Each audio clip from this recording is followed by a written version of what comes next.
धाराशिवचे काँग्रेसचे तत्कालीन नेते पवनराजे निंबाळकर आणि त्यांचे चालक समद काझी यांच्या हत्याकांडाचा निकाल वाचन मुंबई हायकोर्टात सुरू आहे. मागील 20 वर्षांपासून हा खटला कोर्टात सुरू असून आज अखेर कोर्टाकडून अंतिम निकाल दिला जातोय. या निकाल वाचनावेळी सर्व आरोपींना हजर करण्यात आलाय. या प्रकरणातील मुख्य आरोपी आणि माजी गृहमंत्री पद्मसिंह पाटील देखील हजर आहे. त्यांची प्रकृती सध्या ठीक नसून ते रुग्णवाहिकेतून कोर्टात आले. कोर्टात अंतिम निकाल वाचन करताना न्यायाधीशांनी या संपूर्ण तपासावर ताशेरे ओढले.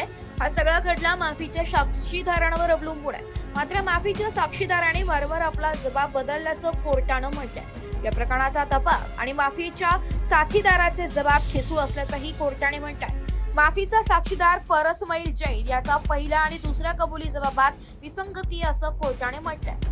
माफीच्या साक्षीदाराच्या जबाबांवर कोर्टाने प्रश्न उपस्थित केले असता पद्मसिंह पाटील यांनी हळूच बरोबर असं म्हटलंय. पद्मसिंह पाटीलनी हा शब्द उच्चारताच सगळ्यांचं त्यांच्याकडे लक्ष केलंय. मागील 20 वर्षांपासून सुरू असलेल्या या खटल्यात निकाल द्यायला उशीर झाल्याने न्यायाधीशांनी सर्वप्रथम माफी मागितली. मुंबईतील अतिरिक्त सत्र न्यायाधीश तथा विशेष न्यायाधीश SR नावंदर यांच्या कोर्टात ही सुनावणी पार पडली. ही सगळी सुनावणी माफीचा साक्षीदार अवलंबून आहे. आरोपी क्रमांक 3 माफीचा साक्षीदार बनल्याने हे सगळं प्रकरण उघडकीस आलंय.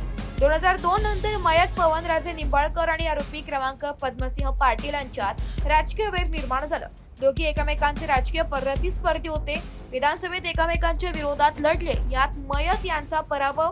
या निवडणुकीत पवनराजेंची चुकीची माहिती पसरवल्याचा आरोप झाला. यानंतर दोघांमध्ये वैर वाढलं आणि माहिती माफीच्या साक्षीदारांकडून देण्यात आली. परसमैल जैन हा माफीचा साक्षीदार असून पोलिसांनी त्याला मुंब्रा परिसरात ताब्यात घेण्यात आलाय.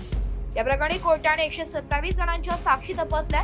2030 मध्ये पवनराजे निंबाळकर यांनी पद्मसिंह पाटील यांच्याकडून जीवाला धोका असल्याची तक्रार जिल्हाधिकाऱ्यांकडे दिली होती. ही तक्रार अत्यंत महत्वाची ठरली. या प्रकरणाचा तपास आणि एकूणच पाया ठिसूळ असल्याचंही न्यायालयाने म्हटलंय. वृत्तसंकलन विभाग, एस मराठी न्यूज, नाशिक.